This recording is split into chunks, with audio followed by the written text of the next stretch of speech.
اعوذ باللہ من الشیطان الرجیم بسم اللہ الرحمن الرحیم واللیل اذا یغشا والنہار اذا تجلی وما خلق الذکر والانثى ان سعیکم لشتی فاما من اعطى واتقى وصدق بالحسنى فسنيسره لليسرى وأما من بخل واستغنى وكذب بالحسنى فسنيسره للعسرى وما يغني عنه ماله إذا تردى. قال المؤلف والمفسر رحمه الله تعالى قال الإمام أحمد حدثنا يزيد بن هارون قال حدثنا شعبان المغيرة عن إبراهيم عن علقمة أنه قدم الشام فدخل مسجد دمشق فصلى فيه ركعتين وقال اللهم ارزقني جليسا صالحا. قال فجلس إلى أبي الدرداء رضي الله تعالى عنه فقال له أبو الدرداء رضي الله تعالى عنه ممن أنت؟ قال من أهل الكوفة. قال كيف سمعت ابن عبد يقرأ والليل إذا يغشى والنهار إذا تجلى؟ قال علقمة والذكر والأنثى. فقال أبو الدرداء لقد سمعتها من رسول الله صلى الله عليه وسلم فما زال هؤلاء حتى شككوني. ثم قال ألم يكن فيكم صاحب السواد وصاحب السر الذي لا يعلم أحد غيره والذي يجير من الشيطان على لسان محمد صلى الله عليه وسلم. وقد رواه البخاري ها هنا ومسلم من طريق الأعمش عن إبراهيم قال قدم أصحاب عبد الله على أبي الدرداء فطلبهم فوجدهم فقال أيكم يقرأ على قراءة عبد الله؟ قالوا كلنا. قال أيكم أحفظ؟ فأشاروا إلى علقمة فقال كيف سمعته يقرأ والليل إذا يغشى؟ قال والذكر والأنثى؟ قال أشهد أني سمعت رسول الله صلى الله عليه وسلم يقرأ هكذا وهو لا يريدني على أن أقرأ وما خلق الذكر والأنثى والله لا أطابعهم. هذا لفظ البخاري. هكذا قرأ ذلك ابن مسعود وأبو الدرداء ورفعه أبو الدرداء. فأما الجمهور فقرأوا ذلك كما هو المثبت في المصحف الإمام الأسباني في صائر الآفاق وما خلق الذكر والأنثى. اب مفسر رحمت اللہ علیہ سورۃ اللیل جو مکیہ سورت ہے اس کے ابتدائی آیات مبارک کی تفسیر بیان فرماتے ہیں. مفسر رحمت اللہ علیہ فرماتے ہیں کہ اس سے پہلے آپ حدیث پڑھ چکے ہیں. تقدم قولہ علیہ الصلاۃ والسلام لمعاذ. حضرت معاذ رضی اللہ تعالی عنہ کے بارے میں جب شکایت ہوئی کہ آپ لمبی لمبی قرات کرتے ہیں اور نمازی جو ہیں ان کو تکلیف ہوتی ہے، کیونکہ حضور صلی اللہ علیہ وسلم کے زمانے میں صحابہ رضوان اللہ علیہم اجمعین کی زندگی جو تھی وہ بڑی کام والی زندگی تھی، اور خاص طور پر مدینہ منورہ کے لوگ جو تھے وہ سارا دن بیچارے باغوں میں کام کرتے تھے، اور اگر عشاء کی نماز میں اور صبح کی نماز میں قرات طویل ہو جاتی تھی تو انہیں تکلیف ہوتی.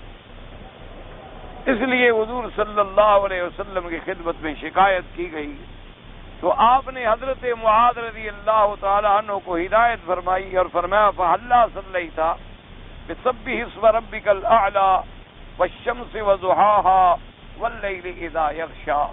حضور پاک نے فرمایا حضرت سیدنا معاذ رضی اللہ تعالی عنہ کو، آپ نے فرمایا کہ تم لوگوں کو نماز میں ان صورتوں سے نماز کیوں نہیں پڑھاتے ہو؟ سبح اسم ربک الاعلی والشمس وضحاها واللیل اذا یغشی. تو مقصود مفسر کا یہ ہے کہ یہ سور جو ہیں سور مکیہ ہیں، اور ان صورتوں کے بارے میں خصوصی طور پر حضور پاک صلی اللہ علیہ وعلی آلہ واصحابہ وسلم تسلیما کثیرا کثیرا نے ہدایت بیان فرمائی۔ اور اسی طرح یاد رکھیں یہ بھی فرمان نبی ہے صلی اللہ علیہ وسلم، فرمایا من ام منکم فلیخفف او کما قال رسول اللہ صلی اللہ علیہ وسلم، آپ نے فرمایا کہ جو تم میں سے کوئی امام بنے تو اس کو چاہیے کہ وہ نماز میں تخفیف کرے۔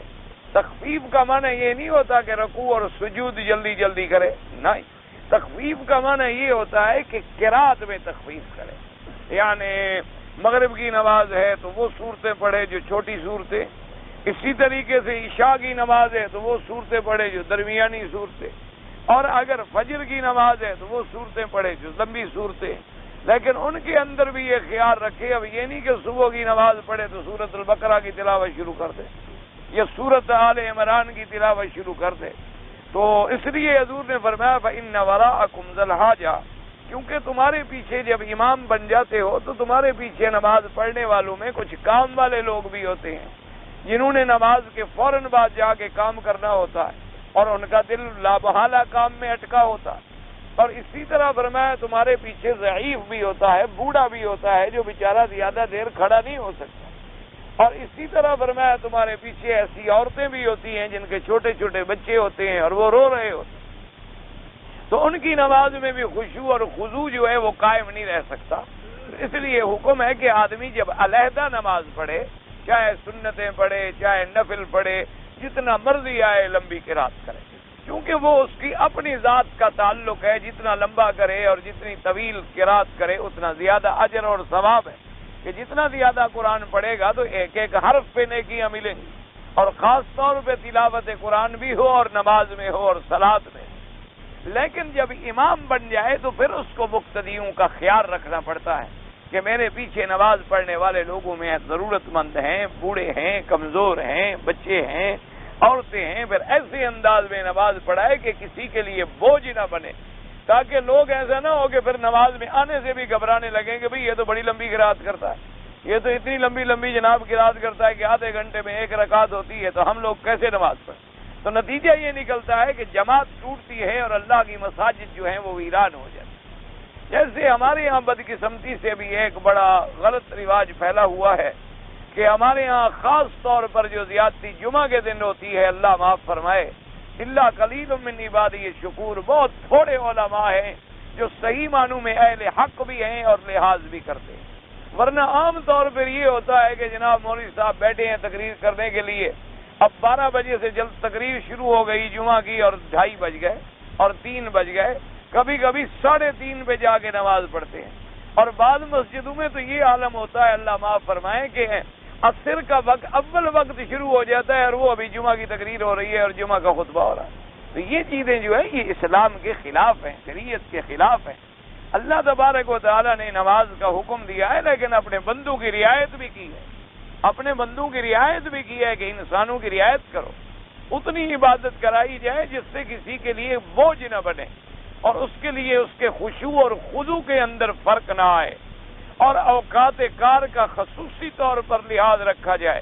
اور پھر حضور پاک نے نمازوں میں خود صورتیں پڑھ کے بتلا دی کہ آپ فجر کی نماز میں، یعنی اندازہ فرمائیں کہ جمعہ کی نماز جو ہے صبح کی فجر کی نماز جمعہ کے دن میں سب سے لمبی نماز ہوتی تھی حضور پاک کی، کہ اس میں آپ سورت سجدہ اور سورت دار تلاوت فرماتے تھے۔ تو اب اندازہ فرمائیں کہ یہ 2 صورتیں بھی کوئی اتنی بڑی صورتیں نہیں ہیں، لیکن اس کے باوجود بھی یہ سمجھا جاتا تھا کہ بڑی لمبی قرات۔ تو اس لیے بہرحال یہ ہمیشہ لحاظ رکھیں جب بھی کبھی امام بنے تو نماز کا۔ باقی رہا رکوع اور سجود، رکوع، سجود، قیام، قعدہ اور قعدہ ما بین السجدتین، اس کو آدمی بالکل اطمینان سے ادا کرے، کیونکہ اس میں حدیث مبارک کے لفظ ہیں کہ حتی تطمئن راکعا، کہ رکوع میں جب جاؤ تو اس طرح کہ تمہارا پورا بدن جو ہے ہر عضو اپنی جگہ پر ہو اور اطمینان حاصل ہو جائے کہ ابھی میں پورا اب رکوع میں کھڑا ہوں، یعنی کم از کم جو ہے 3 دفعہ تسبیح پڑھے اور سبحان ربی العظیم، سبحان ربی العظیم، سبحان ربی العظیم، اور زیادہ 5 دفعہ بھی پڑھ سکتا ہے، 7 دفعہ بھی پڑھ سکتا ہے اور 11 دفعہ بھی پڑھ سکتا ہے۔ اسی طرح جب رکوع سے اٹھ جائے تو بالکل سیدھا کھڑا ہو کہ ہر ہڈی کا جوڑ اپنی اپنی جگہ پر پہنچ جائے، اور اس میں باقاعدہ پڑھے اللہم ربنا لک الحمد حمدا کثیرا طیبا مبارکا کما یحب ربنا ویرضی۔ اور اگر اللہ توفیق دے تو آگے بھی حضور نے دعائیں پڑھی الحمدللہ ملء السماوات وملء الارض وملء ما فیہما ملء ما شئت من شیء بعد۔ حضور صلی اللہ علیہ وسلم نے اس کے علاوہ کبھی کبھی رکوع میں یہ دعا بھی پڑھی اللہم باعد بینی بین خطایایا کما باعدت بین المشرق والمغرب۔ تو اس لیے رکوع میں سیدھا کھڑا ہو، پھر جب سجدے میں جائے فرمایا حتی تسجد تطمئن ساجدا، اس سجدے میں بالکل اطمینان ہو کہ پورا بدن آدمی کا سیدھا ہو اور پیشانی اور ناک جو ہے وہ پورا زمین پر لگا ہو، اور ہاتھ جو ہے یہ انگلیاں کھلی ہوئی نہ ہوں، اور انگلیوں کا رخ جو ہے وہ اللہ کے کعبے کی طرف ہو۔ یہ نہیں ہے کہ کوئی ہاتھ ادھر رکھ دیتا ہے یا کوئی ہاتھ یوں رکھ دیتا ہے اور کوئی ہاتھ یوں رکھ دیتا ہے، یہ منع ہے۔ ہاتھوں کی توجہ بھی قبلے کی طرف ہو اور انگلیاں کھلی ہوئی بھی نہ ہوں، یعنی جب رکوع میں ہو تو انگلیاں کھلی ہوئی ہوں، اپنے گھٹنوں کو اچھی طرح مضبوطی سے اس نے پکڑا ہو، اور جب سجود میں ہو تو انگلیاں ملی ہوئی ہوں اور قبلے کی طرف متوجہ ہوں اور بڑے آرام سے تسبیح کہے، اور جب سجدے سے اٹھے تو پھر یہ نہیں کہ فوراً ٹکرے مارے۔ حضور نے فرمایا کہ جیسے مرغ دانہ چگتا ہے اور کما ینکر دیگ کہ مرغ جو ہے وہ دانے پر ٹھونگے مارتا ہے، تم ایسے نمازیں پڑھتے ہو۔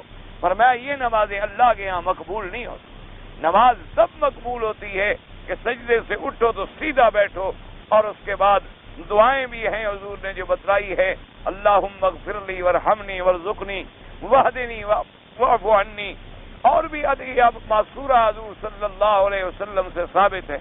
اور اسی طرح یاد رکھیں ابھی بھی امام صاحب فرما رہے تھے کہ بعض لوگ میرے سلام کہنے سے پہلے گردن اپنی پھیر دیتے اور اپنی نمازیں جو ہیں وہ تباہ کر دیتے، کیونکہ حضور صلی اللہ علیہ وسلم کا حکم ہے کہ جب تک امام اللہ اکبر نہ کہے تم اللہ اکبر نہ کہو، یعنی اذا کبر فکبروا، جب وہ تکبیر کہہ لے تو بعد میں تم اللہ اکبر کہو۔ اور اسی طریقے سے اذا رکع فرکعوا، یہ نہیں کہ تم اس سے پہلے رکوع میں جھک جاؤ، یا ابھی وہ رکوع سے نہیں اٹھا اور تم پہلے گردن اٹھا رہے ہو کہ دیر ہو رہی ہے، یا ابھی وہ سجدے میں نہیں گیا اور تم اس سے پہلے سجدے میں گر جاؤ، یا سجدے سے پہلے سر اٹھا لو۔ اسی طرح سلام کا حکم ہے کہ جب تک امام سلام نہ پھیرے تم سلام نہ پھیرو، جب تک امام پوری طرح اس کو سلام تو پھیرنے دو۔ ابھی امام نے کہا السلام علیکم اور تم نے سلام بھی پھیر دیا اور حجر اسود کو بوسہ بھی دے دیا، ابھی امام نے دوسرا سلام بھی نہیں کیا۔ انا للہ و انا الیہ راجعون۔ یہ چیزیں آدمی کی نماز کو برباد کر دیتی ہیں کہ آدمی نماز پہ آیا ہے، وضو کیا ہے، وقت نکالا ہے، اللہ کے دربار میں حاضری دینے کے لیے آیا ہے، اور پھر خالی ہاتھ چلا گیا، گویا نماز پڑھی یا نہیں پڑھی برابر ہو گیا۔ اس لیے حضور نے فرمایا تھا جب ایک آدمی کو دیکھا کہ وہ نماز جلدی جلدی پڑھ رہا ہے، آپ نے فرمایا ارجع فصلی فإنک لم تصلی، لوٹ جاؤ اور نماز پڑھو، تمہاری نماز نہیں ہوئی۔ تو حضور نے فرمایا نماز ہوتی نہیں، یعنی نماز ادا ہی نہیں ہوتی۔ اس نے جا کر دوبارہ نماز پڑھی، پھر جلدی کی، واپس آیا، فرمایا ارجع فصلی فإنک لم تصلی، دوبارہ جا کے نماز پڑھو، تمہاری نماز نہیں ہوئی۔ اس لیے ہمیشہ یاد رکھے امام کو بھی چاہیے کہ نماز کا خیال رکھے، اور مقتدی کو بھی چاہیے کہ وہ امام کی پوری پوری مطابقت کریں اور امام کی پوری پوری اقتداء کریں اور امام کی پوری پوری اتباع کریں۔ اور اصل میں اللہ نے ہمیں زندگی میں ایک عظیم درس دیا ہے، 5 دفعہ یعنی دن رات میں 5 دفعہ امت محمد مصطفیٰ صلی اللہ علیہ وسلم کو پاک ہو کر غسل، یعنی اگر ناپاک ہے تو غسل کرے گا، اگر معمولی حدث اصغر ہے تو وضو کرے گا، مسواک کرے گا، منہ صاف کرے گا، ایک قبلے کی طرف، ایک اللہ کی عبادت، ایک پیغمبر کا حکم، ایک امام کے پیچھے کھڑے ہو کر اتنا عظیم امت کو ڈسپلن ملا ہے جو پوری دنیا کا کوئی مذہب اس کی مثال نہیں پیش کر سکتا۔ لیکن اگر ہم اس کو اپنے لڑائی اور جھگڑوں میں ضائع کر دیں، یا ہم اپنے بلا وجہ چھوٹے چھوٹے مسائل کے اختلافات میں سر پٹبل کرتے رہیں، باقی جو چھوٹے مسائل ہیں فروعی وہ صحابہ کے زمانے میں بھی اختلاف تھا، تو جو باتیں صحابہ کے زمانے میں بھی اختلاف میں رہی ہیں تو اس میں یہ فیصلہ ہے کہ آدمی کسی جانب کو یہ نہیں کہہ سکتا کہ وہ گمراہ ہے، کسی جانب کو یہ نہیں کہہ سکتا کہ وہ غلط ہے، کیونکہ جب ایک مسئلہ حضور کے صحابہ کے اندر بھی بعض صحابہ کا عمل ایک بات پر تھا اور دوسرے صحابہ کا عمل ایک بات پر تھا، بعض نے زور سے آمین کہہ دیا، بعض نے آہستہ کہہ دیا۔ تو جب ایسے مسائل میں حضور کے زمانے سے ایک بات چلی آ رہی ہے تو کسی ایک جماعت کو گمراہ کہنا یا کہنا کہ ان کی نمازیں نہیں ہوں گی یا بالکل وہ نعوذ باللہ ایمان و اسلام سے بھی نکل گئے ہیں، تو یہ بہت بڑی زیادتی کی بات ہے۔ اللہ تبارک و تعالی ہم سب کو ہدایت دے اور مسلمانوں کو ملانے کی توفیق عطا فرمائے، نہ کہ مسلمانوں کو چھوٹے چھوٹے مسائل پہ الجھانے اور لڑانے کے لیے ہمیں پیدا کر دے کہ ہم ان کے ذہن کو خراب کر دیں۔ ایک آدمی اب 20 سال سے ایک طریقے پہ نماز پڑھ رہا ہے، اگر آپ نے اس کو کہہ دیا تمہاری 20 سال میں نماز ہی نہیں ہوئی، نماز نہیں ہوئی تو مسلمان کہاں رہا بیچارہ؟ جب 20 سال سے اس کی نماز نہیں ہوئی، جب ایک نماز پر امام احمد ابن حنبل رحمۃ اللہ علیہ کا فتویٰ ہے کہ آدمی کافر ہو جاتا ہے، تو جس نے 20 سال نمازیں نہ پڑھی ہوں اور کہہ دیا جائے کہ تمہاری نماز بھی نہیں ہوتی، اور اسی مسئلے پہ حضور کے صحابہ نے بھی وہ عمل کیا ہو، تو لہذا نعوذ باللہ ان کی بھی نماز نہیں ہوگی۔ اللہ معاف فرمائے، بات بڑی دور جا پہنچتی ہے۔ اس لیے چھوٹے مسائل جو ہیں اس میں اولا افضل کے جھگڑے ہیں، یعنی بعض ائمہ کے نزدیک زور سے کہنا بہتر ہے، بعض کے نزدیک آہستہ کہنا بہتر ہے، کہے تو دونوں رہے، جھگڑا تو کسی میں نہیں ہے، الحمدللہ صبح الحمدللہ۔ بعض کے نزدیک ایک طریقہ زیادہ افضل ہے اور بعض کے نزدیک ایک طریقہ زیادہ افضل۔ جیسے کہ ابھی تمہارے سامنے پہلی بات کی مثال آ گئی کہ حضرت علقمہ رضی اللہ تعالی عنہ فرماتے ہیں کہ میں دمشق میں گیا اور میں جب مسجد میں داخل ہوا تو میں نے 2 رکعت نماز پڑھی، 2 رکعت تحیۃ المسجد ہے۔ اب اسی میں بھی آپ دیکھ لیں تحیۃ المسجد کا کوئی بھی منکر نہیں ہے، تحیۃ المسجد پڑھنا جو ہے وہ سنت ہے محمد مصطفیٰ صلی اللہ علیہ وسلم کے۔ آدمی جب مسجد میں جائے تو 2 رکعت تحیۃ المسجد پڑھے۔ اللہ کے کعبے میں مسجد الحرام میں تحیۃ المسجد کے بجائے اللہ کے گھر کا طواف کرے۔ اگر طواف کرنے کی ہمت نہیں ہے یا طواف کرنے کا ارادہ نہیں بن رہا، پھر 2 رکعت تحیۃ المسجد ادا کرے، ورنہ افضل یہ ہوتا ہے کہ جب بھی مسجد الحرام میں داخل ہو تو طواف کرے، کیونکہ یہ عبادت جو ہے پوری دنیا میں ہمیں کہیں میسر نہیں آ سکتی۔ ہر پوری دنیا میں آپ نفل پڑھ سکتے ہیں، صدقہ کر سکتے ہیں، خیرات کر سکتے ہیں، زکوٰۃ دے سکتے ہیں، تلاوت کر سکتے ہیں، خیراتیں کر سکتے ہیں، لیکن طواف تو نہیں کر سکتے۔ طواف صرف اس گھر کا ہے، فَلْيَطَّوَّفُوا بِالْبَيْتِ الْعَتِيقِ، جس کے بارے میں اللہ نے قرآن میں حکم دیا اور میرے آقا نے بھی صرف اسی گھر کا طواف کیا۔ اس گھر کے علاوہ نہ کسی گھر کا طواف ہے نہ کسی قبر کا طواف ہے، وہ تمام مشرکانہ عادات ہیں اور اہل بدعت اور اہل اہواء کے طریقے ہیں۔ اللہ تبارک و تعالی مسلمانوں کو محفوظ فرمائیں اور صحیح عقیدہ نصیب فرما دے۔ تو اب تحیۃ المسجد پڑھنے میں کوئی جھگڑا نہیں ہے، صرف فرق کس بات میں آ گیا کہ بعض ائمہ نے فرمایا کہ فجر کی نماز ہو جائے تو نہ پڑھے جب تک سورج نہ نکلے، کیونکہ ایک حدیث مبارک میں موجود ہے کہ اس وقت میں نماز نہ پڑھی جائے، انہوں نے اس حدیث مبارک کو زیادہ ترجیح دی۔ اور اسی طرح ایک حدیث مبارک میں ہے کہ عصر کے بعد بھی نہ پڑھے جب تک کہ سورج ڈوب نہ جائے، تو وہ بھی حدیث رسول پاک ہے۔ اور بعض ائمہ مبارک نے فرمایا، حضور نے فرمایا کہ جب مسجد میں آؤ تو نہ بیٹھو جب تک تم 2 رکعتیں نہ پڑھو۔ تو انہوں نے کہا کہ جب یہ حدیث موجود ہے تو لہذا جب بھی آئے گا تو تحیہ پڑھ سکتا۔ تو بعض نے فرمایا کہ نہیں، یہ تو حضور نے ارشاد فرمایا کہ 2 رکعتیں پڑھنے کے لیے آپ نے ترغیب دی، لیکن جن چیزوں سے حضور نے منع کر دیا ہے ان اوقات میں تو وہ منع رہے گی، ان اوقات کے علاوہ یہ حکم جاری رہے گا۔ تو لہذا یہ دونوں حضرات کی ایک سمجھ ہے، ورنہ دونوں کا عمل جو ہے وہ حدیث رسول اللہ صلی اللہ علیہ وآلہ آلہ واصحابہ وسلم تسلیما کثیرا کثیرا۔ حضرت علقمہ فرماتی ہیں کہ میں گیا مسجد دمشق میں اور میں نے جا کے وہاں 2 رکعت نماز پڑھی تحیۃ المسجد، اور اس کے بعد میں نے دعا مانگی کہ اللہم ارزقنی جلیسا صالحا۔ اب دیکھو کہ ان کا کیا عمل تھا ہمارے اسلاف کا، کہ جب بھی وہ دعائیں مانگتے تھے تو یہ دعائیں مانگتے تھے کہ اللہ میں تیرے گھر میں آیا ہوں، مسجد میں آیا ہوں، تو حجی مہربانی فرما کوئی صالح انسان جو ہے اس سے ملاقات ہو جائے، کیونکہ جب کسی صالح آدمی سے ملاقات ہوگی تو لازماً وہ ارشاد صلاح کی طرف کرے گا، وہ ہدایت کی طرف کرے گا، وہ ہمیں دین کی طرف ہدایت کرے گا۔ اور اگر کوئی برا آدمی ملے گا اللہ معاف فرمائے تو وہ لازمی بات ہے کہ برائی کی طرف رغبت دلائے گا۔ کہے گا چلو جی میں آپ کو بازار دکھلاؤں، چلو جی میں آپ کو بڑی اچھی جگہ سیر کرواتا ہوں، چلو جی میں آپ کو ایک بڑی خوبصورت مارکیٹ دکھاتا ہوں۔ اور اگر کوئی دین والا آدمی ملے گا وہ کہے گا بھی آؤ میں آپ کو اللہ کے حرم کے بارے میں کچھ باتیں سمجھا دوں، میں آپ کو طواف کے مسائل سمجھا دوں، میں آپ کو یہاں نماز پڑھنے کا طریقہ بتلا دوں، میں آپ کو یہ بتلاؤں کہ حضور پاک جب مکے میں تھے تو آپ کہاں کھڑے ہو کے نماز پڑھتے تھے، اور حضور صلی اللہ علیہ وسلم جب مدینہ منورہ سے آئے تو کہاں سے داخل ہوئے، اور کس جگہ سے حضور صلی اللہ علیہ وسلم باہر تشریف لے گئے، تو وہ آپ سے دینی باتیں کرے گا، دین کے امور میں باتیں کرے گا۔ تو صاحب فرماتے ہیں حضرت علقمہ میں نے دعا کی، فرماتی ہیں اللہ کی شان دیکھو کہ دعا میری ایسی منظور ہوئی کہ مجھے حضرت ابی الدرداء رضی اللہ تعالیٰ عنہ جو صحابی ہیں محمد مصطفیٰ صلی اللہ علیہ وسلم رضی اللہ تعالیٰ عنہ، آپ سے ملاقات ہو گئی، اور میں جا کے حضرت ابی الدرداء رضی اللہ تعالیٰ عنہ کی خدمت میں بیٹھا تو آپ نے فرمایا کہ آپ کہاں سے آئے ہیں؟ تو علقمہ کہتے ہیں میں نے بتلایا کہ میں اہل الکوفہ میں کوفہ سے حاضر ہوا ہوں۔ تو انہوں نے کہا کہ اچھا جب تم کوفے سے آئے ہو تو لازمی بات ہے کہ تمہاری حضرت عبداللہ ابن مسعود رضی اللہ تعالی عنہ سے بھی ملاقات ہوئی ہوگی، کیونکہ حضرت عبداللہ ابن مسعود رضی اللہ تعالی عنہ جو ہیں وہ آپ کوفہ میں تشریف لے آئے، اور وہیں بیٹھ کر آپ نے ساری زندگی درس دیا حدیث محمد مصطفیٰ صلی اللہ علیہ وآلہ آلہ واصحابہ وسلم تسلیما کثیرا کثیرا۔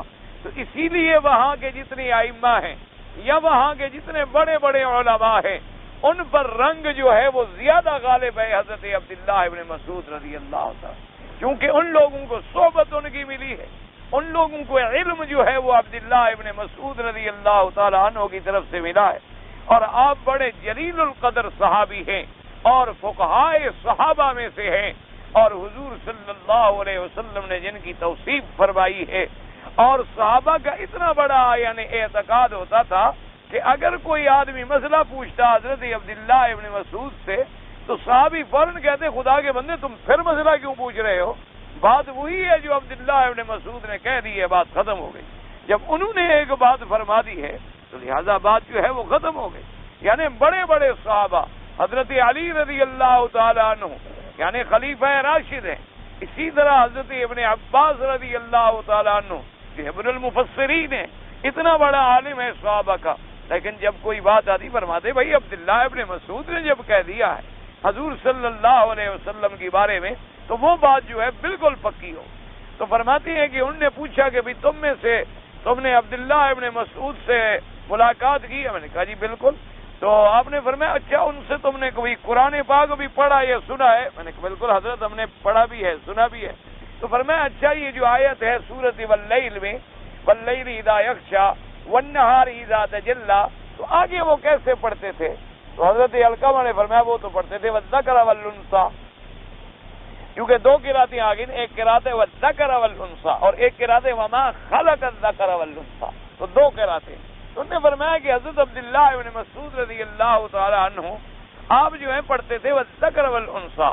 تو حضرت ابی الدرداء نے کہا کہ اللہ جانتا ہے میں نے خود حضور سے ایسے سنا ہے، لیکن یہاں کے لوگ تو میری بات مانتے ہی نہیں، یہاں کے لوگ جو ہیں وہ سنتے نہیں ہیں میری بات کو۔ اچھا ہوا کہ الحمدللہ مجھے آپ کی بھی دلیل مل گئی، حالانکہ میں نے حضور پاک سے بھی اسی طرح سنا کہ آپ نے پڑھا والذکر والانثی، لیکن ان لوگوں نے اتنا زور لگایا ہے کہ مجھے بھی شک میں ڈال دیا کہ شاید میں غلط پڑھ رہا ہوں، اس لیے فرمایا کہ حتی شککونی، ان لوگوں نے مجھ پر اتنا زور لگایا کہ مجھے بھی شک میں ڈال دیا کہ کہیں میں بھول تو نہیں گیا۔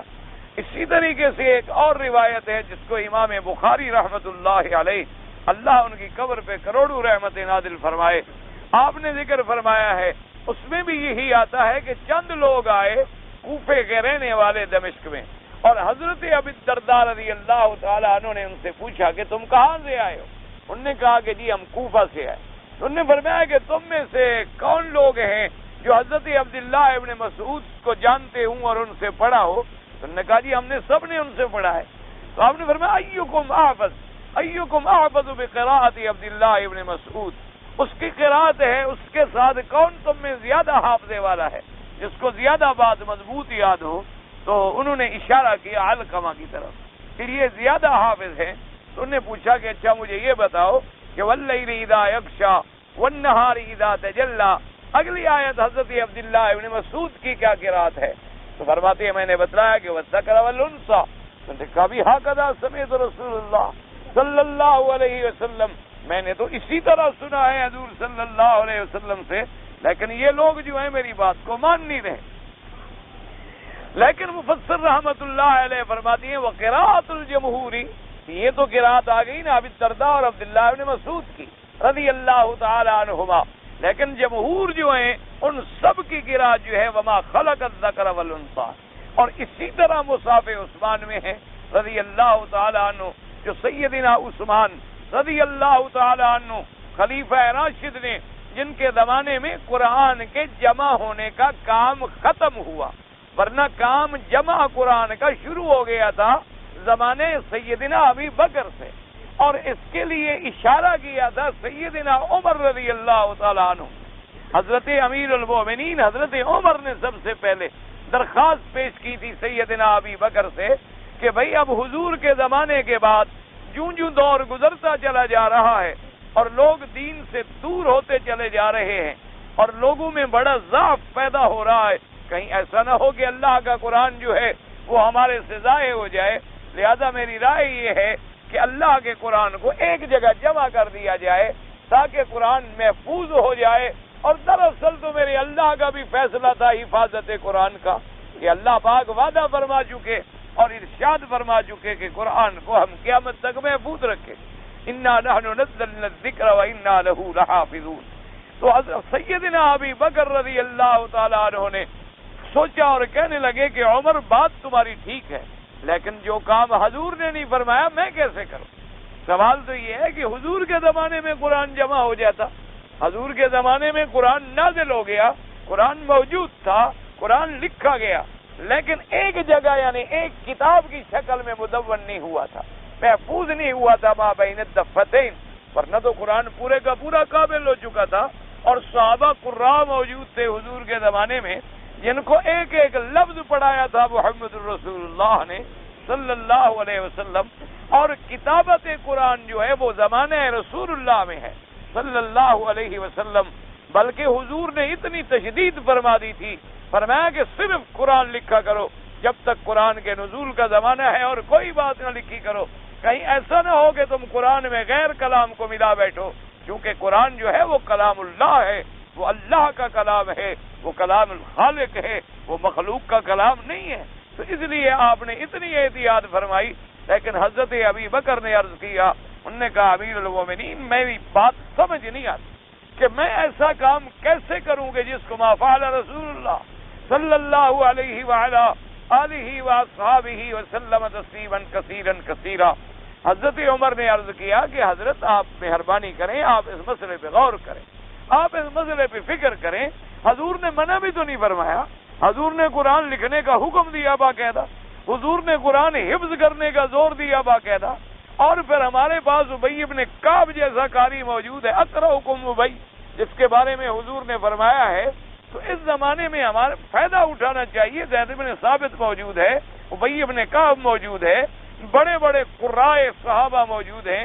تو حضرت ابی بکر نے فرمایا کہ اچھا میں اس سے سوچوں گا، مشورہ کروں گا۔ پھر آپ نے باقاعدہ صحابہ سے مشورہ کیا، کئی دن تک آپ کو تردد رہا کہ میں یہ کام کروں یا کروں، یہ احتیاط تھی صحابہ رضوان اللہ علیہم اجمعین، یہ کمال تھا احتیاط اصحاب رسول اللہ صلی اللہ علیہ وسلم۔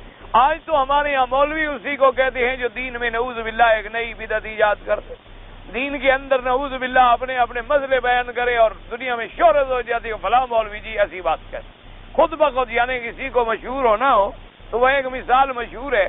ایک طالب العلم جب فارغ ہوا استاد کے پاس گیا، کہنے لگا حضرت میں نے علم تو پڑھ لیا ہے، مجھے کوئی طریقہ بتائیں کہ میں جب جاؤں تو میری بڑی شہرت ہو جائے۔ انہوں نے کہا تم کسی کتے کو حلال کہہ دینا یا کوے کو حلال کہہ دینا، خود بخود مشہور ہو جاؤ۔ جب ساری دنیا حرام کہے اور تم حلال کہہ دو تو لوگوں نے تو تمہارا نام لینا ہی لینا، کوئی ایک نیا مسئلہ خود بخود گھڑ لینا، جب نئی بات گھڑو گے تو خود بخود تمہاری دنیا میں شہرت ہو جائے۔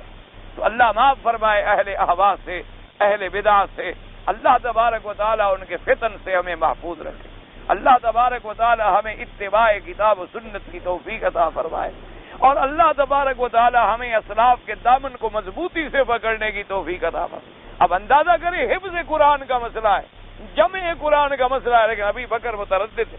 ابھی بکر رضی اللہ تعالیٰ عنہ سوچ رہے ہیں کہ میں کیسے کروں، میں یہ کام کروں، اللہ کا قرآن ہے، قرآن اتر چکا ہے، قرآن کامل ہے، مکمل ہے، اور اس کے بعد صرف یعنی اس کے بعد 2 صورتیں لکھی ہوئی ہیں، ان کے بعد 3 ہیں، ان کے بعد 4 ہیں، ان کو اکٹھے کرنے میں کیا بڑی بات، لیکن اس بات میں بھی احتیاط ہے کہ کہیں یہ میرا عمل جو ہے خدا نہ خواستہ حضور کے عمل کے خلاف نہ ہو جائے، تو تردد کرتے رہے۔ پھر صحابہ کا اجماع کیا، مشورہ کیا، الحمدللہ سب کی رائے ہو گئی کہ قرآن کو جمع کیا جائے۔ جب سب کی رائے ہو گئی، اجماع صحابہ ہو گیا، اب انشراح صدر ہو گیا سیدنا ابی بکر، تو اسی وقت صحابہ رضوان اللہ علیہم کو مقرر کر دیا گیا کہ تم لوگ جو ہو قرآن پاک کو جمع کرو، اور پھر قراتیں 7 تھیں، مختلف قراءات میں قرآن پڑھا جاتا تھا، تو اس لیے فرمایا کہ چونکہ تم سب سے بڑے قراء ہو، جو قرات تم لوگوں کے نزدیک راجی ہو اسی قرات کے مطابق قرآن کو جمع کرو۔ تو ساری قراتوں کو سامنے رکھنے کے بعد صحابہ نے محنت کی، اور اور یہ کام شروع ہوا۔ حضرت صدیق کا زمانہ گزر گیا، حضرت عمر کا زمانہ گزر گیا، حضرت عثمان رضی اللہ تعالی عنہ کے زمانے میں یہ کام اتمام کو پہنچا، یہ کام اگر پورا تمام ہو گیا، اب حضرت عثمان رضی اللہ تعالی عنہ نے اس کی باقاعدہ دوبارہ تمییز کے بعد، دوبارہ اس کی تحقیق کے بعد ایک قرات پر صحابہ سے بحث کی، اور جو راجح ترین قرات تھی اسی کے مصحف عثمان رضی اللہ تعالی عنہ جو ہے وہ موجود، لیکن بعض صحابہ کی قراتوں میں اختلاف ہے، اس لیے اس بات کو نعوذ باللہ کوئی اہل زیغ اور اہل فتن جیسے روافض ہیں، وہ ان چیزوں کو نعوذ باللہ دلائل لیتے ہیں کہ دیکھو جی حضرت عبداللہ ابن مسعود تو پڑھ رہے ہیں والذکر والانثیٰ، اور یہ لوگ پڑھ رہے ہیں وما خلق الذکر والانثیٰ، تو یہ قرآن میں بڑھا رہے ہیں۔ اس لیے نعوذ باللہ شیعہ کا اور روافض کا یہ عقیدہ ہے، اللہ معاف کرے ان کے عقائد سیئہ سے، ان کا عقیدہ ہے کہ نعوذ باللہ موجودہ قرآن جو ہے یہ محرف ہے، مبدل ہے اور مغیر ہے۔ انہوں نے ایک کتاب لکھی ہے فصل الخطاب فی تحریف کتاب رب الارباب، ایک کتاب ہے روافض کی جس میں 2000 روایتیں انہوں نے نقل کی ہیں جھوٹی، بالکل روایتیں موضوعہ اور مکذوبہ روایات ہیں۔ وہ کہتے ہیں کہ یہ قرآن زید فیہ ونقص منہ، اس قرآن میں بڑھا بھی دیا گیا ہے اور گھٹا بھی دیا گیا ہے، اور نعوذ باللہ بعض نے تو اتنی گستاخی لکھی ہے کہ یہ چند شراب پینے والوں کا جمع کیا ہوا قرآن ہے، اعتبار ہی کیا ہے؟ یہ تو صرف دنیا کو دکھانے کے لیے وہ کہتے ہیں ہمارا قرآن پہ ایمان ہے، ورنہ کوئی قرآن پہ ایمان نہیں۔ اگر قرآن پاک پہ ایمان ہو، کبھی آپ نے دیکھا ہے رمضان میں انہوں نے تراویح پڑھی ہو الف سے لے کر والناس تک؟ آخر آپ ٹھنڈے دل سے غور کریں، سوچنے کی بات ہے۔ دیکھیں نا جی، اہل سنت والجماعت پوری دنیا میں رمضان المبارک آئے گا، جو حافظ منزل نہ پڑھے، میرے جیسا نالائق بھی پڑھتا ہے، میں سارا سال نہیں پڑھ سکتا، لیکن رمضان شریف میں پھر ڈر لگتا ہے کہ اگر اس رمضان میں نہ پڑھا تو پھر بھول جائے گا۔ رمضان شریف میں تجھ بھی چلو ہمت کرو، کسی نہ کسی طرح 1 پارہ ہی پڑھ لو، 1.25 پارہ ہی پڑھ لو، کیونکہ اللہ معاف فرمائے اتفاق ایسا ہوتا ہے کہ وقت ملتا نہیں ہم لوگوں کو، کیونکہ الحمدللہ صبح درس ہوتا ہے، شام کو درس ہوتا ہے، مجبوریاں ہوتی ہے۔ آج میرے اپنے چھوٹے بچے کا آپریشن تھا، اس کے بعد بھی میں الحمدللہ درس میں بیٹھا ہوں، حالانکہ اس وقت اسپتال میں، تو اس لیے مجبوریاں ہوتی ہیں کہ بھی ایک ذمہ داری جو ہے آدمی اس کو اللہ بھی توفیق دے، ورنہ اگر اللہ محروم کر دے تو ہم کیا کر سکتے ہیں۔ تو اس لیے آپ اندازہ کریں کہ رمضان کا چاند جو ہی طلوع ہوگا، پورے اہل سنت والجماعت کے مساجد میں ایمان سے کہو قرآن شروع ہو جاتا ہے کہ نہیں ہو جاتا، اور پورا قرآن کا ختم ہوتا ہے یا ادھورا ہوتا ہے؟ 30 بارے پورے پڑھے جاتے الف سے لے کر والناس تک۔ اچھا کہیں کہیں تو 3 دن میں ختم ہوتا، کہیں کہیں ماشاءاللہ 10 دن میں ختم ہوتا، کہیں کہیں ماشاءاللہ 6 راتوں میں ختم ہوتا۔ اچھا کبھی کبھی کچھ لوگ ماشاءاللہ ایسے بھی ہیں جو 1 رات میں کر دیتے ہیں، حالانکہ نہیں کرنا چاہیے، سنت کے خلاف ہے 1 رات میں قرآن ختم کرنا۔ کم از کم جو ہے 3 راتیں قرآن پاک کو ختم کرنا چاہیے، یعنی 10 پارے سے زیادہ نہیں ہونا چاہیے، کیونکہ پھر آدمی جو ہے نا پھر قرآن کو ختم کرنے کی نیت سے پڑھتا ہے کہ یار ختم کرو، جلدی کرو، رات گزر یہ قرآن ختم ہو۔ حالانکہ چاہیے تو یہ تھا کہ ہم قرآن میں تدبر کریں، تفکر کریں، قرآن سے کچھ حاصل کریں، یہ نہیں کہ قرآن کو ختم کر کے سر سے اتارنے کی کوشش کریں کہ کسی نہ کسی طرح ختم کرو۔ اور اب تو خیر ہمارے یہاں شبینے جو ہوتے ہیں وہ تو باقاعدہ ایک خاص بدعت ہے، اور باقاعدہ پیسے طے ہوتے ہیں اور ریٹ مقرر ہوتے ہیں اور سپیکر لگا کے پورے محلوں کو جگا دیا جاتا ہے. یہ بجائے ثواب کے زیادہ اللہ معاف فرمائے، خدا نہ کرے کہ گناہ ہو. بظاہر آدمی قرآن پڑھ رہا ہے لیکن قرآن کی مخالفت کر رہا ہے. یعنی آپ ایسی جگہ قرآن شاہ بازار میں مثلا کاروبار ہو رہا ہے، ایک مولوی کو غصہ آئے جا کے شروع ہو جائے قرآن پڑھنے، تو یہ بھی کوئی ثواب کا کام نہیں ہوتا. اس لیے کہ لوگ مشغول ہیں، تمہارا قرآن نہیں سن رہے، تم اس کو گناہ گار کیوں کر رہے ہو؟ تم بلا وجہ لوگوں کو گناہ گار کیوں کرتے ہو؟ اسی طرح حکم ہے کہ جیسے ایک آدمی کھانا کھا رہا ہے، ایک آدمی قرآن پڑھ رہا ہے، تم جا کر سلام نہ کرو کہ اب تم سلام کرو، وہ غریب تمہیں جواب نہ دے تب بھی گناہ گار ہو. اور اگر تمہیں جواب دے تو اپنا قرآن اور وظیفہ چھوڑ دے پڑھنا، چھوڑے گا تبھی تو تمہیں جواب دے گا. اس لیے اسلام نے تعلیم دی ہے، حکم دیا ہے کہ ایسا نہیں ہے کہ تم ایک راستہ ہے اور تم نے ایک لمبی نفل شروع کر دی. جیسے ہمارے لوگ اب طواف ختم ہوگا تو ایک لمبی نفل شروع کر دیں گے. وہ اللہ کے بندے تو طواف والے تمہارے اوپر گریں گے نہیں تو کیا کریں؟ تمہارے آگے سے نہیں گزریں گے تو کہاں سے گزریں؟ تم نے نماز پڑھ لی ہے، پیچھے ہٹ جاؤ. بہت بڑا اللہ کی مسجد وسیع ہے، اور پیچھے جا کر کسی ستون کے قریب کھڑے ہو کر اطمینان سے سنتیں پڑھو، نہ تمہارے آگے کوئی گزرے اور نہ تم گناہ گار بننے کے ذریعہ بنو. تو یہ تو ہمیں تعلیم اگر ہونی چاہیے، ہمارے اندر اگر علم ہونا چاہیے اتباع کتاب و سنت کا، تو سارے مسائل الحمدللہ ثم الحمدللہ حل ہو سکتے ہیں اور کسی مسلمان کو تکلیف بھی نہیں ہوگی. اس لیے یہ ان لوگوں کا روافض کا اور شیعہ کا عقیدہ ہے، سیئہ ہے. اسی لیے آپ دیکھیں گے ان کے امام، وہ تو خیر اپنے عبادت خانے کو مسجد بھی نہیں کہتے نا، امام بارگاہ، یعنی وہ اللہ کا گھر نہیں، امام کا گھر ہے، اور امام کی بارگاہ ہے یا امام باڑہ ہے، لیکن اس کو مسجد کہنے پر وہ تیار نہیں. اسی طرح آپ دیکھیں آغا خانی کبھی اپنی عبادت کو مسجد کہتا ہے؟ سوال پیدا نہیں ہوتا.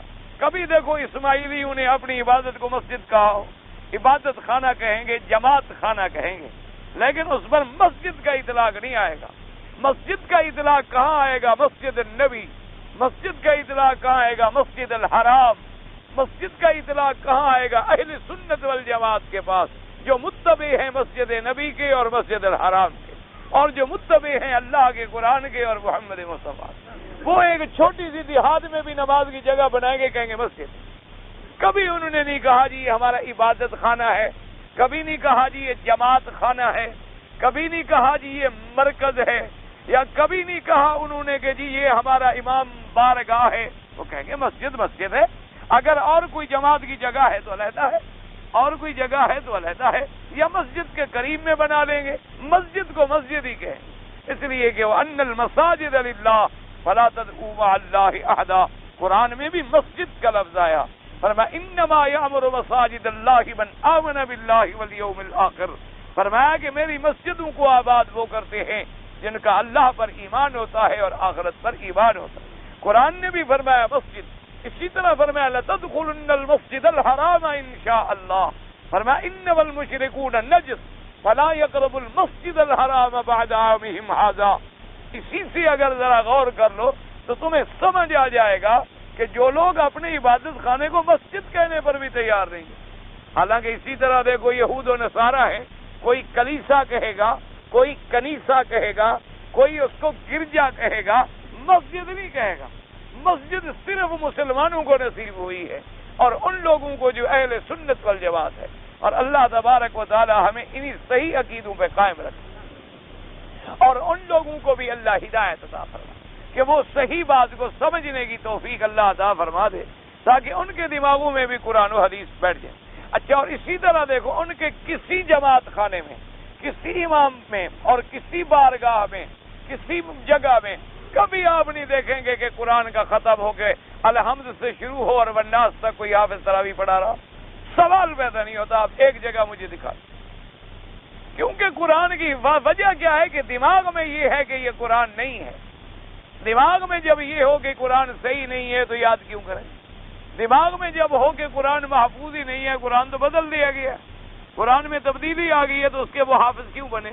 جب دماغ میں یہ ہو نعوذ باللہ کہ جن لوگوں نے قرآن جمع کیا ہے نعوذ باللہ ثم نعوذ باللہ وہ مسلمان ہی نہیں تھے، اللہ معاف فرمائے. تو اللہ معاف فرمائے، اگر سوچ لیتے خدا کے بندے کہ اگر وہ مسلمان نہ ہوتے تو قرآن کو ختم کرتے، قرآن کو جمع تو نہ کرتے.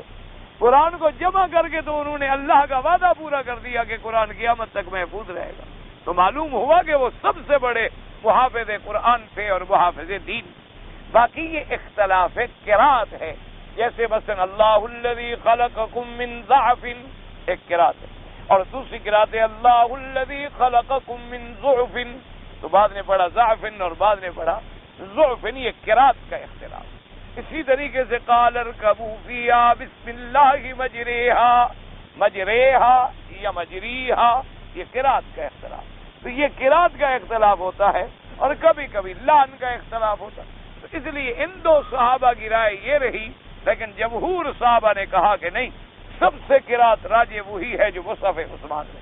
اور مصحف سیدنا عثمان رضی اللہ تعالی عنہ میں کیا تھا؟ وما خلق الذکر والانثى. لیکن یاد رکھو ان دو باتوں پر ان دو صحابہ کے اوپر ہم کوئی الزام لگا سکتے نہیں، اس لیے کہ انہوں نے کہا سمیت رسول اللہ، ہم نے حضور سے سنا. تو انہوں نے کبھی حضور پاک سے اسی طرح بھی سنا ہوگا کہ آپ نے فرمایا والذکر والانثى، یا کبھی حضور پاک سمجھا رہے ہوں گے کہ اللہ نے قسم کھائی ہے رات کی، اللہ نے قسم کھائی ہے دن کی، اللہ نے قسم کھائی ہے نر اور مادہ کی. تو حضور تفسیر بیان فرما رہے ان صحابہ کے کان میں جو لفظ پہنچا کہ جو ہم نے حضور سے سنا ہے وہی ہم تو اسی پہ کریں. اس لیے ان کے بارے میں کوئی سوء ادب نہیں کر سکتے ہم. اور فیصلہ کن کے حق میں رہا؟ جمہور صحابہ کے حق میں رہا رضوان اللہ تعالی علیہم اجمعین. ورنہ اسی طرح دیکھیں کہ جب حضور پاک نے مقام بدر میں جب بدر کی جنگ ہو گئی، کافر مارے گئے، کنویں میں ڈالے گئے، حضور کنویں کے منڈیر پہ آ کے کھڑے ہوئے. آپ نے فرمایا حل وجدتم ما وعد ربکم حقا، کہ اے مشرکین مکہ، جو میرے اللہ نے وعدہ کیا تھا کہ تمہیں ذلیل کرے گا اور مجھے عزت دے گا، آج اللہ کا وعدہ پورا ہو گیا کہ نہیں؟ بعض صحابہ نے کہا حضور یہ مر گئے، ٹکڑے ٹکڑے ہو گئے اور ریزہ ریزہ ہو گئے اور کتوں کی موت مرے ہیں. بعض کو تو رسیاں ڈال کے گھسیٹ کے ڈالا گیا، کون اٹھائے ان کی لاشیں بدبودار؟ تو ان کو آپ کر رہے ہیں، یہ کیا سنیں گے؟ آپ نے فرمایا نہیں، تم سے بھی زیادہ سن رہے ہیں. جب یہ بات کی گئی بی بی عائشہ صدیقہ رضی اللہ تعالی عنہا کو، تو بی بی صاحبہ ناراض ہو گئے. انہوں نے کہا قرآن میں ہے کہ مردہ نہیں سنتا اور آپ کہتے ہیں مردے کو حضور سنا رہے تھے. بی بی صاحبہ غصے میں آ گئے. تو صحابہ نے کہا بی بی صاحبہ ہم تو وہاں موجود تھے، آپ تو وہاں موجود ہی نہیں تھی، آپ ناراض کیوں ہو رہی ہیں؟ آپ تو اس جگہ موجود نہیں تھی. تو ہم جو قریب تھے حضور کے، جو حضور نے فرمایا ہے، ہم سننے والوں کی زیادہ پکی بات ہے کہ آپ کے گھر بیٹھنے والوں کی زیادہ پکی بات ہے. بی بی صاحب نے کہا بندہ ہی نہیں مانا. انہوں نے کہا جی ٹھیک ہے، آپ اماں ہیں نہ مانے، یہ علیحدہ بات ہے، لیکن جو ہم نے کہا ہم نے حضور سے سنا. حضور پاک صلی اللہ علیہ وسلم نے یہ فرمایا. حالانکہ بات کوئی ایسی نہیں تھی کہ اللہ چاہے تو سنوا دے، اللہ چاہے تو کافروں کو بھی سنوا دے، اللہ تبارک و تعالیٰ چاہے تو نہ سنوائے. اللہ تبارک و تعالیٰ کی مرضی ہے. اس کا مطلب تو یہ تھا کہ میرے مدنی آپ کسی مردے کو نہیں سنا سکتے، آپ کسی کافر کو ہدایت نہیں دے سکتے جب تک میں نہ چاہوں، جب تک میں چاہوں گا.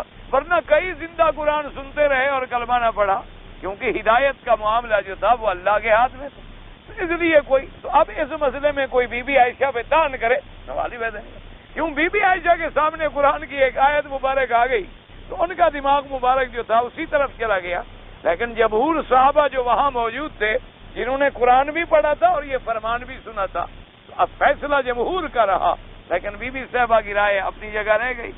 اس لیے بہرحال اگر کوئی بات صحابہ میں بھی اختلاف تھا، تابعین میں بھی اختلاف تھا، تبع تابعین میں بھی اختلاف تھا، ائمہ مجتہدین میں بھی اختلاف تھا، کسی کے بارے میں آدمی برا لفظ کبھی نہ کہے، کسی کے بارے میں آدمی برا گمان کبھی نہ کرے، کسی کے بارے میں آدمی بے ادبی کا لفظ نہ نکالے، بلکہ یہ کہے کہ اللہ ان سب پہ رحمتیں کرے. اور ہمیں جس سے دین پہنچا ہے الحمدللہ ثم الحمدللہ. اگر آپ نے ایک استاد سے پڑھا ہے، میں نے ایک استاد سے پڑھا ہے، استاد تمہارا بھی عالم ہے، استاد میرا بھی عالم ہے، لیکن میں اس کی زیادہ عزت کروں گا اس لیے کہ مجھے علم اس نے پڑھا ہے، اور آپ اس کی زیادہ عزت کریں گے کہ اس نے آپ کو علم پڑھا ہے، مجھے نہیں پڑھا ہے. حالانکہ وہ بھی عالم ہے، وہ بھی عالم ہے، ہمارے لیے وہ بھی واجب الاحترام ہے، وہ بھی واجب الاحترام. صرف ہم ڈریں گے کہاں؟ جہاں قرآن بھی نہ ملے، حدیث بھی نہ ملے، صحابہ رضوان اللہ علیہم اجمعین کا قول اور فیصلہ بھی نہ ملے، اور دین میں ایک نئی بات نکل آئے تو وہ کل محدث بدعہ وکل بدعۃ ضلالہ. حضور نے فرمایا کہ جو دین میں نئی بات نکالے وہ بدعت ہے، اور ہر بدعت گمراہی ہے، اور ہر گمراہی کا انجام جو ہے وہ جہنم ہے. اس لیے وہاں تو آدمی ڈرے، لیکن جو مسئلہ صحابہ میں موجود ہے، ایک صحابی اس طرح فرما رہے ہیں اور ایک صحابی اس طرح فرما رہے ہیں، الحمدللہ ثم الحمدللہ. اچھا، وہ اختلاف بھی کہاں ہوتا ہے؟ فروعی مسائل. بنیادی مسائل میں کبھی اختلاف ہوتا ہی نہیں. آج تک آپ نے سنا ہے کسی نے آپ کو کہا ہو عشاء کی 5 رکعتیں ہیں؟ آج تک سنا ہے آپ کسی مولوی نے آپ کہا کہ جی فجر کی 3 رکعتیں ہیں؟ سوال ہی پیدا نہیں ہوتا. اچھا، کسی نے آپ سے کہا ہو کہ ظہر کی 6 رکعتیں ہیں فرض؟ کیوں اس میں کوئی زیادہ اب اختلاف کہاں ہوا کہ بعض ائمہ نے فرمایا کہ ظہر سے پہلے 2 رکعتیں مؤکدہ ہیں سنت، اور بعض ائمہ نے فرمایا نہیں 4 رکعتیں سنت مؤکدہ. اب یہ اختلاف پہلی سنت میں آیا، فرض کی رکعتوں میں آیا نہیں، چونکہ وہ تو حضور نے پڑھی ہمیشہ 4 ہے. اب یہاں اختلاف کیوں ہوا کہ بعض لوگوں نے جب دیکھا کہ حضور نے 2 رکعتیں پڑھی ہیں ظہر سے پہلے، تو انہوں نے کہا بھی ہم نے تو حضور کو دیکھا اپنی آنکھوں سے، آپ نے 2 رکعتیں پڑھی. اور بعض ائمہ نے فرمایا اللہ کے بندے، وہ جو 2 رکعتیں پڑھی ہیں وہ تو تحیۃ المسجد تھی. حضور سنت ظہر کی تو گھر سے پڑھ کے آتے تھے، سنتیں تو حضور ہمیشہ اپنے گھر میں پڑھتے تھے، مسجد میں آ کر تو صرف تحیہ ادا فرماتے تھے، ورنہ تمام سنتیں حضور جا کے گھر میں پڑھتے تھے. تو لہذا انہوں نے کہا بی بی حفصہ کی ایک روایت موجود ہے، جب ان سے پوچھا گیا کہ حضور نے ظہر سے پہلے کتنی پڑھی، نے فرمایا 4 رکعتیں. تو انہوں نے کہا دیکھو 4 والی بات جو ہے وہ زیادہ پکی. اس لیے ایسے مسائل میں اختلاف ہوتا ہے، ایسے مسائل میں اختلاف نہیں ہوتا جو بنیادی مسائل ہوں، منصوص مسائل ہوں، قرآن و حدیث سے ثابت ہو جائے، الحمدللہ ان میں کبھی جھگڑا نہیں ہوتا. اللہ تبارک و تعالی تمام ائمہ محدثین پر، ائمہ مجتہدین پر، ائمہ فقہا پہ اپنی کروڑوں رحمتیں نازل. تو اس لیے اب مفسر نے فرما دیا کہ دیکھو یہ 2 صحابہ تو یہ فرما رہے ہیں کہ ہاکذا کر ذالک ابن مسعود و ابو الدرداء ورفعہ، اور رفع بھی کیا کہ سمعت رسول اللہ، رفعہ کا معنی ورفعہ الی رسول اللہ صلی اللہ علیہ وسلم، یعنی یہ بھی نہیں کہا کہ بھی ہم پڑھ رہے ہیں، بلکہ کہا ہم نے حضور سے سنا ہے، حضور پاک سے سنا ہے. لیکن مفسر فرماتے ہیں اما الجمہور، لیکن جمہور صحابہ فقرأوا ذلك كما هو المثبت في المصحف، انہوں نے اس کو اسی طرح پڑھا ہے جیسے کہ مصحف عثمان میں الامام العثمان رضی اللہ تعالی عنہ وارضاہ فی سائر الآفاق، کہ وہ مصحف عثمانی جو اللہ نے پوری دنیا میں پھیلایا، اس کے اندر بھی وہی قرات ہے جو جمہور کی قرات ہے. اور جمہور کی قرات کیا ہے؟ وما خلق الذکر والانثى. تو اللہ تبارک و تعالی، اللہ پاک تمام صحابہ رضوان اللہ علیہم اجمعین پہ اپنی کروڑوں رحمتیں نازل فرما. اب فرماتے ہیں فاقسم تعالی، اللہ نے قسم کھائی، پہلی قسم کس بات کی تھی؟ فرمایا واللیل اذا یغشا، مجھے قسم ہے رات کی جب وہ ڈھانپ لے. بل باللیل اذا یغشا اذا غشی الخلیقۃ بظلامہ، جب وہ پوری مخلوق کو اپنے اندھیرے میں ڈھانپ لیتی ہے، چھپا لیتی ہے. تو یاد رکھو اسی میں سارے قول آ گئے، کیونکہ ایک قول تھا نا کہ جب سورج کو چھپا لے، ایک قول تھا کہ جب دن کو چھپا لے، ایک قول تھا کہ جب ہر چیز کو چھپا لے. تو مفسر نے وہی قول لے لیا، ساری باتیں آ گئی، کیونکہ سورج بھی تو مخلوق ہے، اللہ نے پیدا کیا ہے، اور اسی طرح دن کو بھی اللہ نے بنایا ہے، اور مخلوق کو بھی اللہ نے بنایا ہے. تو فرمایا اذا یغشا یغشی الخلیقۃ بظلامہ، جب وہ اللہ کی پوری مخلوق کو ڈانپ لیتی ہے اندھیرے میں. والنہار اذا تجلی، اللہ نے فرمایا مجھے قسم ہے دن کی جب روشن ہو، اذا تجلی بضیائہ واشراقہ، کہ جب سورج چڑھتا ہے اور دن روشن ہو جاتا ہے اور روشنی پوری پھیل جاتی ہے.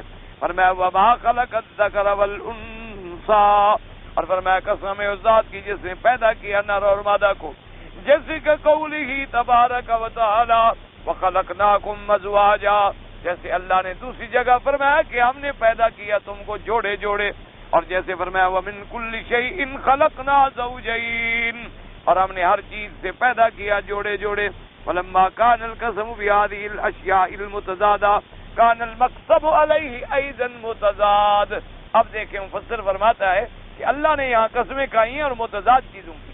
یعنی ایک رات کی قسم پھر دن کی قسم، تو رات الگ ہے دن الگ ہے، آپس میں تضاد ہے نا. اسی طریقے سے دن کی قسم ہے، روشنی کی قسم اور اندھیرے کی قسم. تو جب ان میں تضاد ہے، آگے تمہاری محنتوں میں بھی تضاد ہے. جواب قسم جو آئے گا کہ تمہاری محنتیں جو ہیں وہ بھی مختلف ہیں. تو اللہ تبارک و تعالیٰ نے ان چیزوں کی قسم کھائی ہے، اور اللہ جس مخلوق کی بھی چاہے قسم کھا لے. اللہ تبارک و تعالیٰ سے کوئی بنا لا یسأل عما یفعل وهم یسألون، اور مخلوق کے لیے اجازت نہیں ہے کہ وہ اللہ کے سوا کسی چیز کی قسم کھائیں. اللہ آپ کو بھی اور مجھے بھی اپنے دین پہ قائم رہنے کی توفیق عطا فرمائیں. کہتے ہیں جی میں قرض دار ہوں اور میرا عمرہ یا حج ہو جائے گا. میں نے عمرہ تو کر لیا، جب عمرہ کر لیا ہے تو پھر مسئلے پوچھنے کی ضرورت ہی کوئی. قرض دار پر اللہ نے فرض نہیں کیا، تم آ گئے ہو اپنے ذمے، تم نے خود کر لیا. اللہ کی طرف سے تمہارے ذمے نہیں تھا. یعنی کیا مانا، اگر تم نہ کرتے حج تو کوئی گناہ نہیں، لیکن جب آ گئے ہو کر لیا ہے، اللہ نصیب کرو تو پورا ثواب ملے گا انشاءاللہ. ثواب کیوں نہیں ملے گا؟ وہ تو مسئلہ یہ ہے کہ تمہیں خدا نے حکم نہیں دیا تھا. یعنی اگر تم نہ کرتے تو گناہ گار نہیں تھے، کر لیا تو ثواب تھوڑا جائے گا.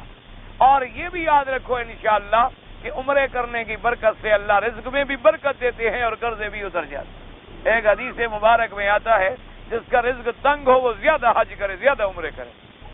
یہ بھی حکم ہے کہ وہ کرے تو اللہ تبارک و تعالیٰ اس کے رزق میں اپنی طرف سے برکتیں عطا فرما دے، اور اللہ پاک اس کو پھر محتاج بھی نہیں کرتے. اگر دوران طواف میں کوئی دعا نہ پڑھوں، طواف کرنا پھیرے لگانے کا نام ہے، دعا پڑھنے کا نام ہی نہیں. طواف 7 پھیرے 7 چکر پورے کرنے کا نام ہے. چاہے آپ نے کچھ بھی نہیں پڑھا طواف آپ کا صحیح ہو گیا. لیکن یہ ایسا کریں کہ حضور نے جو پڑھا بڑا آسان ہے، سبحان اللہ، الحمدللہ، لا الہ الا اللہ، اللہ اکبر، بس ربنا آتنا فی الدنیا حسنہ. یہ جو کتابیں ہیں نا جی، یہ پڑھنا ضروری نہیں ہے.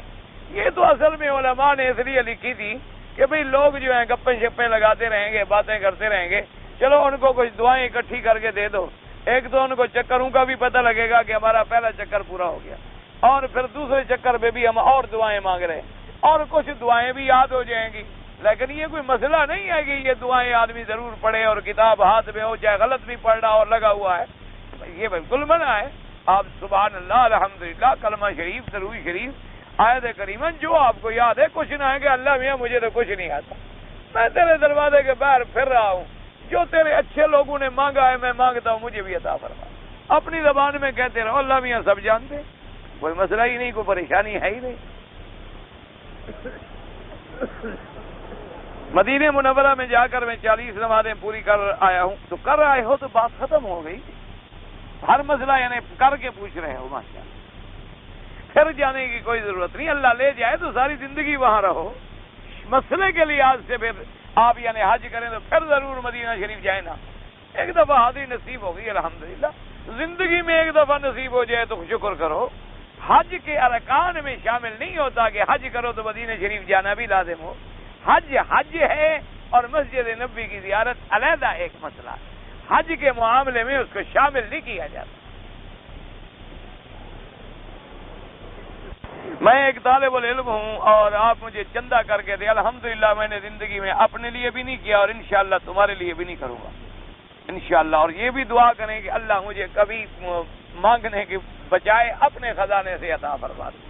تو اس لیے آپ بھی طالب العلم ہیں، طالب العلم بنے، طالب المال نہ بنے. طالب العلم کا کام ہے علم حاصل کرے، یہ نہیں کہ پیسے مانگتا پھرے. پیسے اللہ سے مانگو، کعبے میں بیٹھے ہوئے پھر بھی نہیں ملے گا. اچھے طالب العلم ہو، تم نے یونیورسٹی میں ماشاءاللہ علی گڑھ میں ایم اے کیا ہے اور پتہ نہیں کہاں کہاں تم پڑھے ہو، تو خدا کے کعبے میں بھی آ کر لوگوں سے مانگنا زیادہ بہتر ہے یا اس خالق سے مانگنا زیادہ بہتر؟ طواف کرو اور ملتزم پہ جا کے اللہ کے دروازے کو پکڑ لو کہ میں کہاں جاؤں، دو مجھے. ایسے مانگو نا جیسے بچہ روتا ہے پر ماں کے سینے میں دودھ آتا ہے کہ نہیں آتا. تم مانگنا سیکھ جاؤ، ملنے میں تو دیر ہی نہیں ہے. ابھی فرق یہی ہے کہ دل سے مانگ نہیں رہے ہو، ورنہ جب دل سے مانگو گے سوال ہی پیدا نہیں ہوتا. باقی چندہ بندہ نہ مجھے عادت ہے اور اسی لیے مجھ سے میرے بڑے دوست ناراض. میں حقیقت آپ کو عرض کر رہا ہوں، میرا اپنا مسجد مدرسہ الحمدللہ کام شروع ہے اور اللہ کی مہربانی اللہ کرا رہا ہے الحمدللہ۔ اللہ تبارک و تعالیٰ اپنی قدرتوں سے ایسے انتظام فرماتے ہیں، ہمارے خواب و خیال میں بھی اندلہ نہیں ہوتا۔ یعنی جب ہم نے اپنی مسجد مدرسہ شروع کیا، میرا خیال یہ تھا کہ 6-7 لاکھ روپے اس پہ لگیں گے، اور اتنے پیسے الحمدللہ میں اپنی طرف سے بھی دے سکتا ہوں، تو کوئی ایسا فرق نہیں پڑتا۔ میں نے پہلے دن ہی ان کو کہا کہ یہ 3 لاکھ مجھ سے لے لو، باقی جو ہے باغ بکے گا، پیسے آئیں گے اور بھی میں دے دوں گا۔ وہ جناب چلتے چلتے اللہ کی مہربانی ابھی پورا نہیں ہوا، اور 35 لاکھ سے ہم اوپر نکل گئے۔ ابھی پورا بھی نہیں ہوا، ابھی کام ہو رہا ہے، لیکن اللہ دے رہا ہے، پتہ نہیں کہاں سے آ رہا ہے، کیسے ہو رہا ہے۔ کبھی نہیں بھیک مانگی الحمدللہ، کبھی کسی سے نہیں کہا، کبھی الحمدللہ کسی سے نہیں کہا۔ ابھی ایک چند، چونکہ اب معاملہ آگے بھی ہسپتال بھی بنائی ہے، میں نے کہا بھی یہ مجھ سے نہیں بنتی، میری طاقت نہیں، میری طاقت جب ہوگی یا اللہ اسباب بنا دیں گے تو بنائیں گے، ورنہ یہ نہیں۔ اس لیے میرے بھائی، اللہ پر یقین ہو تو مالک دیتا ہے۔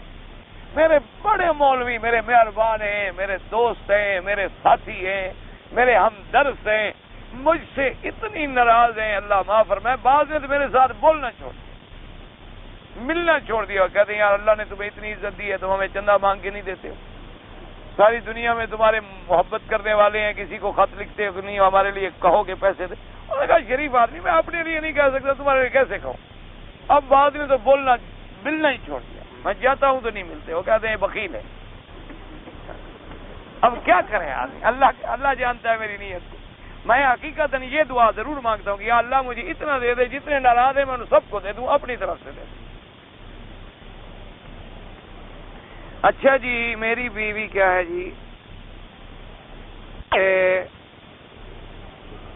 میری بیوی بیمار ہے، اللہ شفا عطا فرمائے، دعا فرمائے۔ جتنے بیمار ہیں میرے بچے کو بھی تک دعا کریں، اللہ شفا عطا فرمائے۔ ان کا آپریشن تھا ناک کا، چھوٹے بچہ ہے، میرے بچے کا بچہ ہے، تو دعا اللہ سب کو شفا کاملہ عطا، اللہ سب کو صحت عاجلہ دائمہ عطا فرمائے، اللہ سب بیماروں کی بیماریاں دور فرمائے، ظاہری باطنی جسمانی روحانی سب بیماریاں اپنی رحمت سے شفا میں بدل دے۔ دل سے دعا نکل جائے بس سمجھو بیڑا پار ہو گیا، کام ہو گیا۔ او بھائی دیکھو نا، ایک چھوٹا سا مسئلہ ہوتا ہے، تھانے دار کے پاس کام ہو اور آدمی کی ڈی آئی جی سے کوئی دوستی نکل آئے، کام رکتا ہے بھلا؟ کام ہے تمہارے تھانے دار کے پاس اور ڈی آئی جی کوئی یار نکل آئے، وہ کہتا چھوڑو جی وکیل صاحب میں فون کر دوں گا، 1 منٹ میں ہو جائے گا۔ تو جب تم اللہ کے پاس آ جاتے ہو پھر بھی کام رک سکتا ہے، اس سے بڑا کوئی ہے دنیا میں؟ اصل بات یہ ہے کہ دعا اندر سے نکلے، صرف زبان سے نہ ہو، اندر سے دعا نکلے، سمجھو بیڑا پار۔ میرے پاؤں چھوٹے پیشاب کے ساتھ گیلے ہو گئے، میرا طواف ہو گیا، نہیں ہوا، بدن ناپاک ہو گیا، جاؤ دھو، واقعہ تھا وہ شکریہ کیا ہے، پیشاب کے ساتھ پاؤں پورے گیلے ہو گئے، پھر تم طواف کر کے باقی طواف کو بھی گندا کرتے رہے۔ انا للہ و انا الیہ راجعون۔ بھائی اتنا تو عقل ہے یار کہ بھئی تمہارا پاؤں اگر پیشاب کی جگہ کو لگ گیا تم طواف شروع ہوا، اس کا مطلب ہے تم نے سارا طواف گندا کیا اس گناہ علاوہ، اور جتنے لوگوں کے پاؤں پھر وہاں پڑے ان کا گناہ بھی ان کو پتہ بھی نہ لگا ہوگا۔ انا للہ و انا الیہ راجعون۔ اللہ ہدایت عطا فرمائے۔ حضور کی سنتوں کے مطابق کوئی کتاب ہو، کتاب التوحید لے لیں، فتح المجید لے لیں، اردو میں بھی چھپی ہوئی ہیں، اسی طرح اور بڑی کتابیں ہیں، کتاب معارف السنہ ہے، ترجمان السنہ ہے، بڑی کتابیں ہیں۔ اردو کی کتابوں کا مجھے اور زیادہ علم نہیں، کیونکہ اب 20-25 سال ہو گئے، کچھ طرح کٹ گئے۔ سیدہ خدیجہ حضور پاک کی سب سے پہلی بیوی ہیں اور امہات المومنین ہیں، محسنہ اسلام ہیں۔ حضور کی تمام اولاد جو ہے وہ بی بی خدیجہ مبارک کے بدن سے ہے، رضی اللہ تعالی عنہا و ارضاہا۔ مکے میں آپ کی شادی ہوئی، مکے میں وفات ہوئی، اور سب سے پہلے حضور پر اسلام لانے والی جو ہیں وہ بھی سیدہ خدیجہ رضی اللہ تعالی عنہا۔ کہتے ہیں جی فرض نماز کے بعد کچھ لوگ جگہ بدل دیتے ہیں، سنت ہے کہ جہاں نماز پڑھی ہے سنت ہے اور جگہ جا کے پڑھو، اور یہ بھی قاعدہ ہے کہ جتنے زیادہ جگہوں پر ہم سجدہ کریں گے وہ قیامت میں زمین کا ٹکڑا گواہی دے گا۔ اس لیے حکم ہوتا ہے کہ فرض کہیں پڑھے، سنت اور جگہ پڑھو، نفل کسی اور جگہ چلے جاؤ۔ اگر دانت میرا ٹھیک ہو اور اس کے اوپر میں پتلا چڑھا لوں پھر بھی کوئی حرج نہیں، سونے کا چڑھا سکتے ہو، لیکن بلا وجہ چڑھانے کا صرف شوق ہے، زینت ہے، اس کی کوئی ضرورت بھی نہیں۔ اصل میں یہ ہے کہ ضرورت ہو، کیڑا لگ گیا ہے، دانت خراب ہو گیا ہے، کوئی بیماری لگ گئی ہے، سونے کا پترا چڑھا لو، سونے کا دانت چڑھا لو، کوئی منع نہیں. لیکن بلا وجہ شوق کرو کہ بھی سونے کے دانت نظر آئے، تو ساری دنیا کے دانت سونے کے ہوتے، تو تم تو ایک نئی بلا نظر آؤ گے نا علیحدہ. بھائی آدمی جیسا اچھا لگتا ہے نا. تمہارے ویسے دانت پیلے ہو جائیں تو کہہ رہی یار کتنے گندے دانت ہیں، صاف کیا کرو. تو سونے کے خود بخود پیلے کرنا چاہتے ہو. سونے کو چھوڑو میاں، یہ عورتوں کے لباس کی چیز ہے.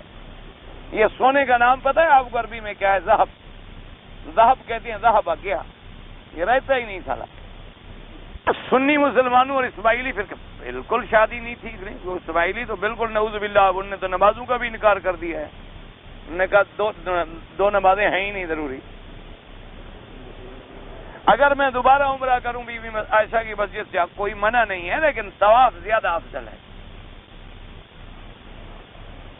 بعض دیہاتوں کی مسجد میں جمعہ کی نماز ہوتی ہے لیکن ظہر بھی احتیاطی پڑھتے ہیں، یعنی جمعہ بھی نہ ہوا ظہر بھی نہ ہوا. دونوں میں شک ہے نا. جمعہ پڑھا پھر احتیاطی ظہر بھی پڑھی، یعنی جمعہ پر بھی شک ہے اور ظہر میں بھی. انشاءاللہ دونوں نمازیں نہیں ہوں. جو پڑھو یقین سے پڑھو، اللہ قبول کرے گا. ایک پڑھو. رہن رکھنا جائز ہے یا نہ جائز؟ بالکل جائز ہے. حضور پاک نے خود رہن رکھا ہے. آپ نے ایک یہودی سے قرضہ منگوایا، اس یہودی نے انکار کر دیا. اس نے کہا کہ میں قرضہ نہیں دیتا جب تک کہ حضور میرے پاس اپنی کوئی چیز رہن نہ رکھے، امانت نہ رکھے. اب حضور کے مہمان بیٹھے ہوئے ہیں، قرضہ بھی کیا تھا، کھانے پینے کے لیے کچھ چیزیں منگوائی. صحابی آئے، اس نے کہا حضور وہ یہودی نے انکار کر دیا. وہ کہتے ہیں کہ میں نہیں دوں گا. آپ نے فرمایا واللہ انی امین فی السماء وامین فی الارض. فرمایا اللہ نے مجھے آسمانوں میں بھی امانت والا بنایا، زمینوں میں بھی امانت والا بنایا. اگر وہ بدبخت دے دیتا تو ہم تو اس کا قرضہ ضرور واپس کرتے، لیکن وہ نہیں مانتا تو کوئی بات نہیں، یہ زرہ لے جاؤ اور یہ گروی رکھو اور چیزیں لے آؤ. حضور پاک نے اپنی زرہ دی. جو حضور فوت ہو گئے تو وہ زرہ اسی طرح گروی تھی، پھر حضرت علی رضی اللہ تعالیٰ عنہ نے چھڑائی. اس لیے رہن رکھنا جو ہے وہ حرام نہیں ہے.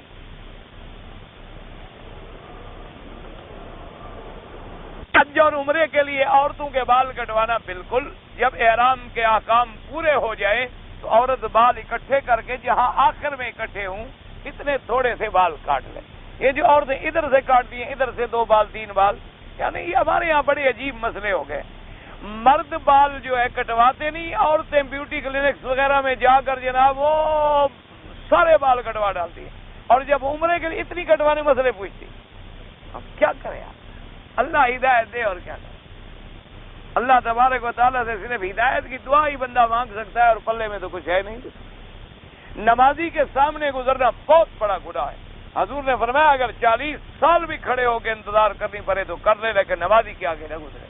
اور ہم تو بلا وجہ برائے مہربانی خط کو اول سے آخر تک پڑھیں اور فارغ وقت میں پڑھیں. اچھا جی ٹھیک ہے، یہ آپ نے مجھے اجازت دے دی ہے فارغ وقت کی، تو فارغ وقت مجھے انشاءاللہ جب ملا میں پڑھ لوں گا.